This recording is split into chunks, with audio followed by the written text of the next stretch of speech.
Hello and welcome to the box seat. We're taking a look at the meeting at Ascot this Saturday. There is 8 events.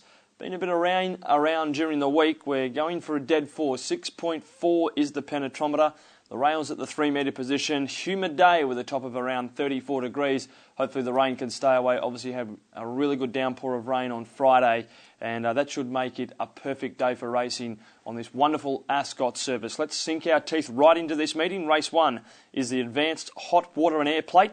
It's over the 1100 metre dash. It's for the 2-year-olds. We're going back and having a look at the last start performance of Rue de Marengo. Finished second behind Playhouse Theatre. Also in this race, Bantry Bell was third. Alrighty Then was in fourth place. Ninth was Diamond Liqueur. And the favourite, Fuddle Dee Duddle, finished in 10th position.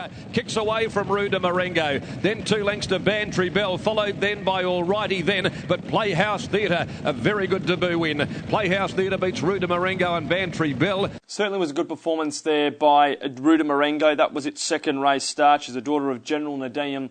The Ted Martinovich stable has been in good form, and out of that race we horse Saturday Skies win at Ascot earlier on Wednesday this week. Look, Rue de Marengo's drawn 4. She'll be up on the speed. She's sure to give plenty of cheek. She's had the benefit of 2 runs. It's certainly going to suit her.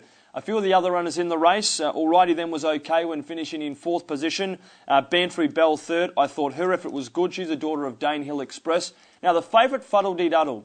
It was disappointing.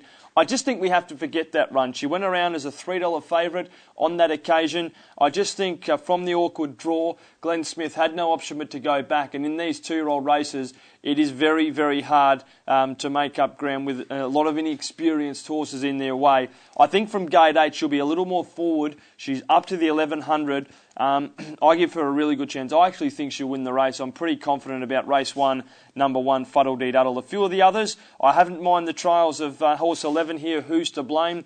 Rob Harvey Jr. and Clint Harvey combined. She's a daughter of Bletchley Park. She was scratched from Wednesday at Ascot, saved up for this. She's going to need some luck. I don't think she has much of an option but to go back. But therefore, I do really think her trials have been good. Recently, she was beaten a length and a half behind Playhouse Theatre. A good race to start the day. In race 1, I am going with horse 1, Fuddle Dee Duddle. Race 2 is the Air and Water Residential Handicap. This is over the 1,000 metre dash. 1:45 is start time. We're taking a look at the last start performance of Rio Brisa. This is back at Ascot on the 31st of December. Finishes second behind Uncle George. Rio Brisa are going stride for stride. Rio Brisa, Paratanere. Here's Uncle George down the outside. Scorn Saxon runs on, but Uncle George went up to Rio Brisa. Hit the front, kicks away. It's Uncle George clear of Rio Brisa, and Uncle George wins it. Uncle George first, Rio Brisa second. Well, many thought he'd win on that day, but I think it's just a case that he ran into a smart one there in Uncle George. Uncle George has subsequently started, and he was victorious again, franking that form. He's drawn barrier 1 with Paul Harvey aboard.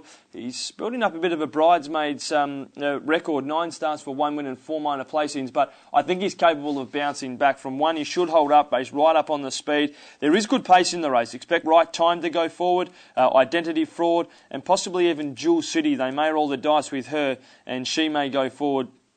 If they do, it could set it up nicely for Rio Brisa, who's going to camp just behind the speed. I give Final Cut a bit of an each-way chance. It's been freshened up since it's 4th in the Aquanita. The 1,000 metres is probably not ideal. He's probably better suited over a 1,200-1,400 metres. Staxon's drawn barrier 2, consistent as the day is long, this daughter of Saxon. And the only other horse we haven't mentioned is Peninci. On debut, a son of Pins, David Harrison and William Pike combined. Didn't mind his trial behind Pop Culture. A good race the second. I'm just going to go with horse 4 here, Rio Brisa, to bounce back into the winner's stall. Race 2, number 4.